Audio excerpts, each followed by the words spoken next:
Corona virus के बढ़ते हुए केसेस के बायस बलूचिस्तान हुकूमत ने हॉट स्पॉट एरियाज में स्मार्ट लॉकडाउन के नफाज का अंदिया दे दिया। तर्जमान बलूचिस्तान हुकूमत लियाकत शहवानी के मुताबिक सूबे में कोरोना के मुस्बत केसेस की शरह 10% तक पहुंच चुकी है। केसेस को कंट्रोल करने के लिए सूबे में स्मार्ट लॉकडाउन की पॉलिसी अपना रहे हैं।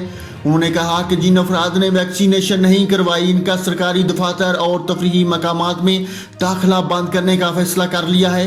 अगर लोगों ने SOPs पर अमल ना किया तो सूरत हाल ख़राब हो सकती है। नाजरीन, आपको फिर से बताता चलूँ, बलूचिस्तान हुकूमत ने कोरोना वायरस के बढ़ते हुए केसेस के बायस हॉट स्पॉट एरियाज में स्मार्ट लॉकडाउन का अंदिया दे दिया। बलूचिस्तान हुकूमत के तर्जमान ने कहा है कि जिन अफराद ने वैक्सीनेशन नहीं करवाई इनका सरकारी दफातर और तफरीही मकामात पर दाखिला बंद होगा। अगर लोगों ने SOPs पर अमल ना किया तो सूरत हाल ख़राब हो सकती है।